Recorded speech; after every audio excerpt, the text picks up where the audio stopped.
ఎక్కడైనా దేవతలకు అప్పటికప్పుడు శుద్ధిగా శుచిగా వండిన ఆహారాన్ని ప్రసాదంగా పెట్టడం ఆచారం కదా.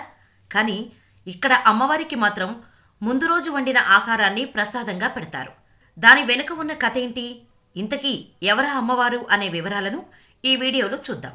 శీతల అష్టమిని బాషుడా అని కూడా పిలుస్తారు. ఇది కృష్ణపక్ష అష్టమి నాడు, అంటే 8 రోజుల హోలీ తర్వాత జరుపుకుంటారు. ఉత్తరప్రదేశ్, గుజరాత్, రాజస్థాన్ మొదలైన ఉత్తర భారత రాష్ట్రాలలో దీనిని ప్రముఖంగా జరుపుకుంటారు. శీతల అష్టమి నాడు శీతల మాతా దేవతనే పూజిస్తారు. ఆమె దుర్గా లేదా శక్తి అవతారంగా మసూచి, మీజిల్స్, చికెన్ పాక్స్, ఇతర చర్మ సంబంధిత సమస్యలు, గుండె సంబంధిత వ్యాధుల నుండి కాపాడుతుందని నమ్ముతారు. శీతల మాతను ఆరోగ్యం కోసం పూజిస్తారు. ఈ ఉపవాసం భక్తులను, ముఖ్యంగా చిన్నపిల్లలను వ్యాధుల నుండి రక్షించటానికి ప్రత్యేకంగా ఉంచబడుతుంది. స్కంద పురాణం ప్రకారం భూమిపై ఉన్న ప్రజలందరి ఆరోగ్యాన్ని జాగ్రత్తగా చూసుకునే బాధ్యతను శీతలమాతకు బ్రహ్మ ఇచ్చాడట. అప్పటి నుంచి ప్రజల ఆరోగ్య బాధ్యత అమ్మవారు తీసుకున్నారట. మాత శీతల గాడిదపై ఎక్కి చీపురుకట్ట, పవిత్ర జలం, వేపాకులు, దుప్పట్లను పట్టుకొని ఉంటారని చెబుతారు. అందువల్ల ప్రజలు మంచి ఆరోగ్యం కోసం శీతల అష్టమి నాడు పూజలు మరియు ఉపవాసం ఉంటారు. చర్మ సంబంధిత సమస్యలు ఉన్నవారు కూడా శీతలమాతను పూజిస్తే అనారోగ్య బారి నుంచి కాపాడతారని విశ్వసిస్తారు భక్తులు. వేసవి కాలంలో మాతా శీతలాన్ని పూజిస్తారని చెబుతారు. అయితే ఓ రోజు సీతలాదేవి తన పట్ల ఎవరికి విధేయత కలిగి ఉందో తెలుసుకోవటానికి భూమిని సందర్శించాలని అనుకుందట. దీంతో ఆమె ఒక వృద్ధురాలి రూపంలో రాజస్థాన్ దుంగరికి వెళ్ళింది. కానీ అక్కడ ఆమెకు అంకితమైన ఆలయం కానీ వ్యక్తి కానీ కనిపించలేదట.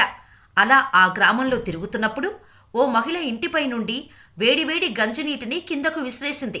ఆ వేడి నీళ్లు మాతా శీతల మీద పడటంతో శరీరంపై బొబ్బలు వచ్చాయి.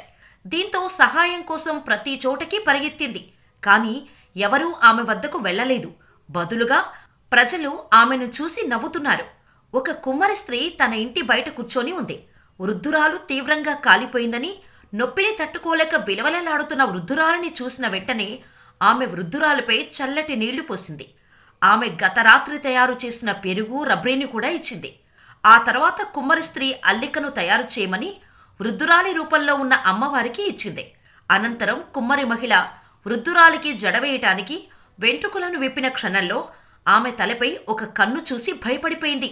కుమ్మరి మహిళ సేవకు ముగ్ధురాలైన వృద్ధురాలు తానే శీతలమాత అని చెప్పి వరం కోరమని చెప్పింది. అప్పుడా కుమ్మరి స్త్రీ దేవతను తమ గ్రామంలో ఒక దేవాలయంలో శాశ్వతంగా ఉండిపోవాలని కోరింది. అందుకు మాత అంగీకరించి అదృశ్యమైంది.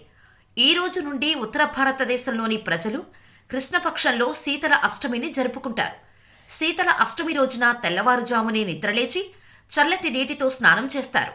పూజాగదిని కూడా శుభ్రం చేస్తారు. మరియు ఆహారాన్ని వండరు. కేవలం చల్లని ఆహారం, అంటే ఒకరోజు ముందు వండిన ఆహారం మాత్రమే తింటారు. ఒకరోజు ముందుగా వండిన ఆహారాన్ని మాతా శీతల ప్రసాదంగా అందజేస్తారు. ఒకరోజు ముందు తయారు చేసిన ఆహారాన్ని ఉత్తర భారతీయులు పాత లేదా బేసి ఫుడ్ అంటారు.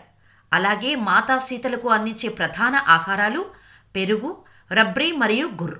మాతకు ప్రసాదం అందించిన తర్వాత మిగిలిపోయిన ఆహారాన్ని భక్తులు రోజంతా తీసుకుంటారు. పూజ తర్వాత ప్రజలు శీతల అష్టమి వ్రత కథను వింటారు మరియు శీతలాష్టకం చదువుతారు. ఒకరోజు ముందు వండిన ఆహారాన్ని, ప్రసాదాన్ని పెట్టడానికి ఓ కారణం ఉంది. అమ్మవారు భూమి మీదకు వచ్చినప్పుడు కుమ్మరి మహిళ ముందు రోజూ వండిన ఆహారాన్ని అమ్మవారికి అందించటంతో అదే ఆచారంగా కొనసాగిస్తూ వస్తున్నారు ఇప్పటికీ కూడాను.